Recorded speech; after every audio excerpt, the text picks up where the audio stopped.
Hello दोस्तों, एक और नई कहानी के साथ हाजिर हैं आपके लिए। अनोखी प्रेम कहानी। बरसात की उस रात आसमान मानो धरती पर उतर आया था। काले बादलों के बीच चमकती बिजली पहाड़ों को पल भर के लिए रोशन करती और अगले ही क्षण सब कुछ फिर गहरे अंधेरे में डूब जाता। हवा इतनी ठंडी थी कि पेड़ों की टहनियां भी कांप रही थी। उसी सुनसान सड़क पर एक काली एसयूवी धीरे धीरे आगे बढ़ रही थी और गाड़ी चला रहा था रोनित। रोनित पेशे से एक प्रसिद्ध उपन्यासकार था। उसकी कहानियां रहस्य और प्रेम से भरी होती थीं। लेकिन एक अजीब बात थी, वह जितनी प्रेम कहानियां लिखता था उतना ही प्रेम से दूर रहता। उसे हमेशा लगता था कि उसकी जिंदगी में कोई ऐसी कमी है जिसका जवाब उसे कभी नहीं मिला।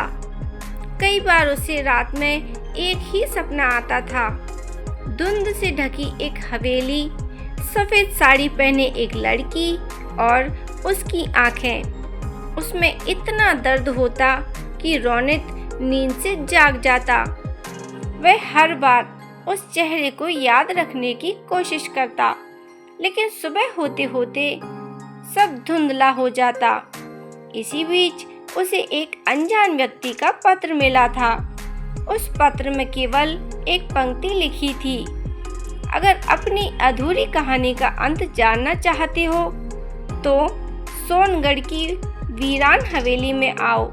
वहाँ कोई पिछले 100 वर्षों से तुम्हारा इंतजार कर रहा है। नीचे किसी का नाम नहीं लिखा था। रोनित ने पहले उस पत्र को मजाक समझा, लेकिन उसी लिफाफे में एक पुरानी पीतल की चाबी भी रखी हुई थी। चाबी पर बेहद सुंदर अक्षरों में एक नाम खुदा हुआ था, मल्लिका। यह नाम उसके दिल में अजीब सी हलचल पैदा कर गया। उसने कभी किसी मल्लिका को नहीं जाना था, फिर भी ऐसा लगा जैसे यह नाम उसकी आत्मा में बहुत पहले से बसा हुआ हो। उसी बेचैनी ने उसे यह सुनसान रास्ते पर ला खड़ा किया था। करीब आधे घंटे बाद सड़क खत्म हो गई। सामने घने जंगल के बीच एक विशाल हवेली दिखाई दी। हवेली इतनी पुरानी थी कि उसकी दीवारों पर बेलें तक उग आई थीं। टूटी हुई खिड़कियां हवा के साथ चरमराती थीं। लेकिन सबसे अजीब बात यह थी कि पूरे इलाके में अंधेरा होने के बावजूद हवेली की सबसे ऊपरी मंजिल की एक खिड़की में हल्की पीली रोशनी जल रही थी। रोनित ने तभी गाड़ी रोकी। उसका दिल तेजी से धड़कने लगा। क्या सचमुच वहाँ कोई रहता है? उसने खुद से पूछा। वह धीरे धीरे मुख्य दरवाजे तक पहुंचा। दरवाजे पर जंग लगा हुआ ताला लटक रहा था। उसने जेब से वही पुरानी चाबी निकाली। जैसे ही चाबी ताले में डाली, बिना किसी जोर के ताला अपने आप खुल गया। दरवाजा चरमराया और भीतर से ठंडी हवा का तेज झोंका बाहर आया। और तभी रोनित ने टॉर्च जलाई और अंदर कदम रखा। पूरा हॉल धूल से भरा हुआ था, लेकिन फर्श पर एक भी धूल का निशान नहीं था। ऐसा लग रहा था जैसे अभी अभी कोई वहां से गुजरा हो। दीवारों पर लगी दर्जनों तस्वीरों में एक ही लड़की बार बार दिखाई दे रही थी।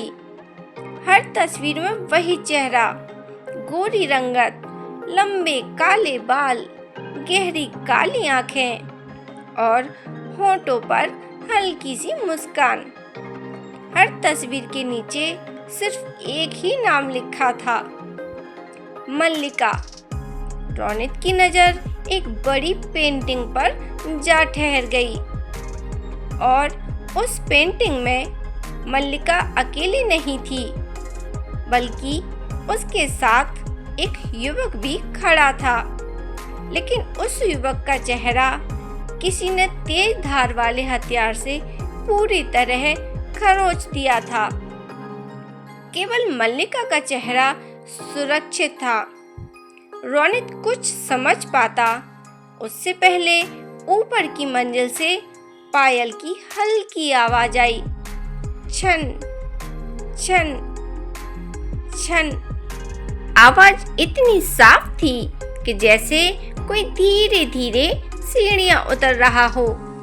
और तभी रोनित ने टॉर्च ऊपर घुमाई। वहां कोई नहीं था। आवाज अचानक बंद हो गई। पूरा घर फिर से खामोश हो गया। उसने खुद को समझाया कि शायद हवा की वजह से ऐसा हुआ होगा, लेकिन तभी उसके पीछे किसी ने बहुत धीमी आवाज में कहा, तुम आ गए?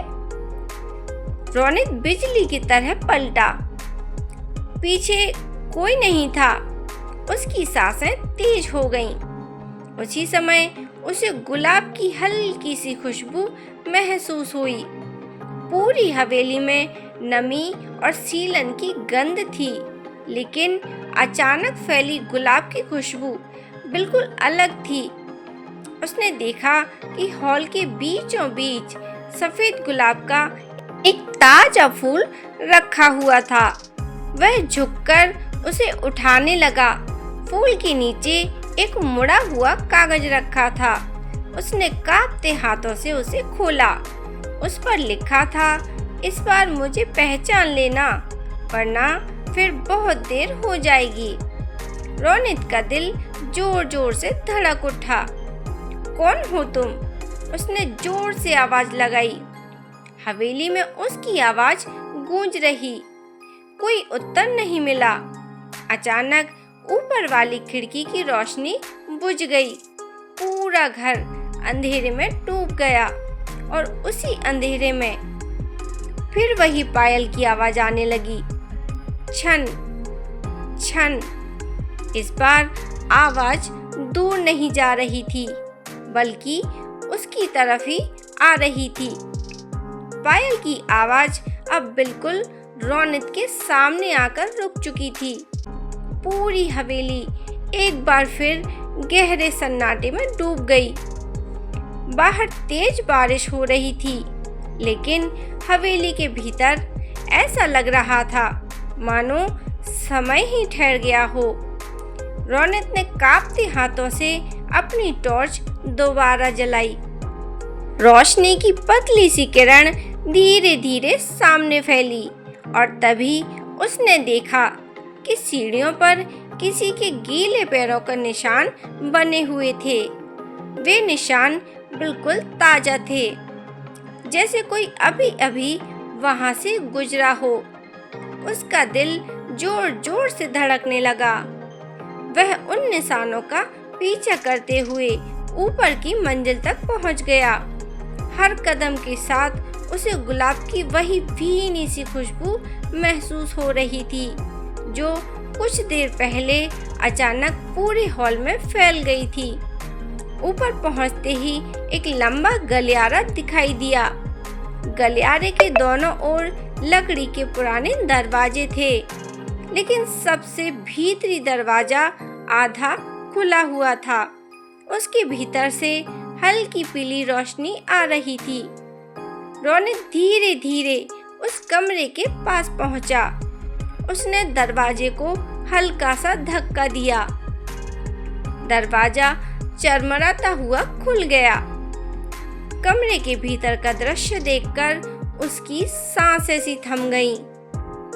कमरा बिल्कुल वैसा नहीं था जैसा पूरी हवेली थी। यहाँ धूल का एक कण भी नहीं था। बीचों बीच एक पुराना पियानो रखा था। उसकी चाबियां अपने आप धीरे धीरे बज रही थीं। कमरे की खिड़की के पास सफेद पर्दों के बीच कोई खड़ा था। लंबे काले बाल हवा में लहरा रहे थे। सफेद साड़ी का आंचल धीरे धीरे हिल रहा था। रोनित कुछ पल तक वहीं खड़ा रह गया। उसने हिम्मत जुटाकर कहा, कौन हो तुम? वह आकृति धीरे धीरे उसकी ओर मुड़ी। पहली बार रोनित ने उसका चेहरा साफ देखा, वही चेहरा जो तस्वीरों में था, वही मासूम आंखें, वही शांत मुस्कान, और वह मल्लिका थी। लेकिन उसकी गहरी आंखों में इतनी उदासी थी कि रोनित के भीतर कुछ टूट सा गया। मल्लिका ने मुस्कुराते हुए कहा, आखिरकार तुम आ ही गए रोनित। रोनित की आंखें फैल गईं। तुम मेरा नाम कैसे जानती हो?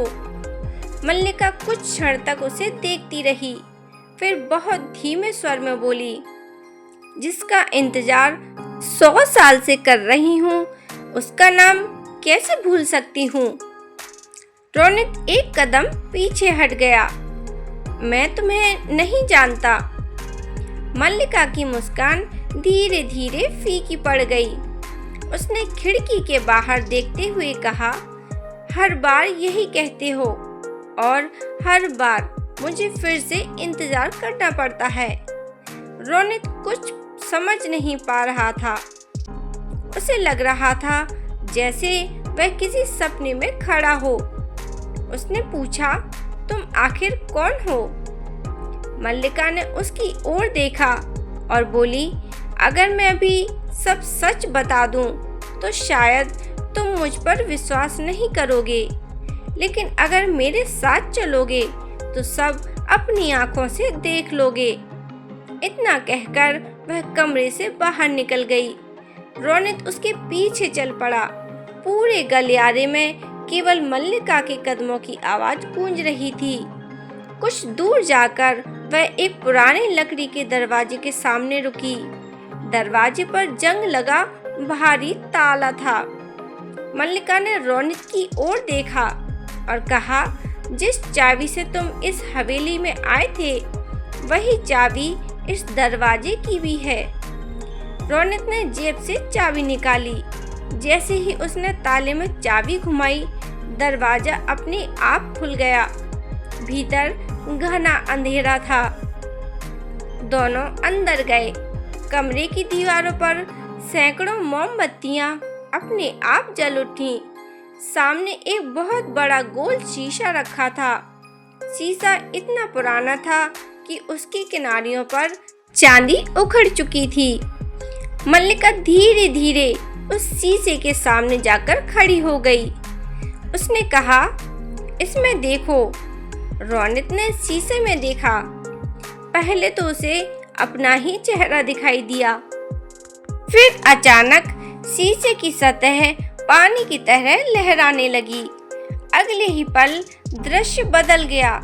उसने देखा कि वही हवेली बिल्कुल नई बनी हुई है। चारों ओर रोशनी है, संगीत बज रहे हैं, लोग हंस रहे हैं। उसी भीड़ के बीच एक युवक खड़ा है। उसका चेहरा बिल्कुल रोनित जैसा था। उसके सामने लाल जोड़े में सजी एक लड़की खड़ी थी। वह मल्लिका थी। दोनों एक दूसरे को देखकर मुस्कुरा रहे थे। तभी अचानक किसी ने पीछे से तलवार निकालकर उस युवक पर हमला कर दिया और मल्लिका चीख पड़ी। शीशा एकदम काला हो गया। रोनित घबराकर पीछे हट गया। उसकी सांसें तेज चल रही थीं। यह क्या था? मल्लिका की आंखों में आंसू भर आए। उसने धीमे स्वर में कहा, यह हमारी आखिरी मुलाकात थी 100 साल पहले। रोनित ने सिर पकड़ लिया। नहीं, यह सच नहीं हो सकता। मल्लिका बोली, तुम्हें याद नहीं है क्योंकि समय ने तुम्हारी यादें छीन ली, लेकिन मेरा इंतजार नहीं छीन पाया। तभी अचानक पूरे कमरे में तेज हवा चलने लगी। सारी मोमबत्तियां एक साथ बुझ गईं। अंधेरे में किसी आदमी की भारी आवाज गूंजी, मल्लिका, तुमने फिर नियम तोड़ दिया। अगले ही पल कमरे का दरवाजा अपने आप बंद हो गया। रोनित ने पूरी ताकत से दरवाजा खोलने की कोशिश की, लेकिन वह टस से मस नहीं हुआ। तभी शीशे के भीतर से काली धुंध निकलने लगी। वह धुंध धीरे धीरे इंसानी आकार लेने लगी। कुछ ही क्षणों में एक लंबा काला साया उसके सामने खड़ा हो गया। उसकी आंखें अंगारों की तरह लाल थीं। उसने मल्लिका की ओर देखकर कहा, मैंने तुम्हें चेतावनी दी थी, जब तक श्राप नहीं टूटता तुम मुझसे नहीं मिलोगी। मल्लिका बिना डरे उसके सामने खड़ी हो गई। मैंने 100 साल इंतजार किया है, अब मैं रोनित को दोबारा नहीं खोऊंगी। काला साया जोर से हंसा। तुम अभी भी नहीं समझी, अगर इसने सच जान लिया तो इसकी जान चली जाएगी। यह सुनकर रोनित स्तब्ध रह गया। उसने मल्लिका का हाथ पकड़ लिया और कहा, मुझे सच जानना है, चाहे कुछ भी हो जाए। मल्लिका ने उसकी ओर देखा। उसकी आंखों में पहली बार उम्मीद की चमक दिखाई दी, लेकिन उसी क्षण उस काले साए ने अपना हाथ आगे बढ़ाया और कमरे की सारी दीवारों पर एक साथ दरारें पड़ने लगी। पूरी हवेली जोर जोर से कांपने लगी। छत से पत्थर गिरने लगे।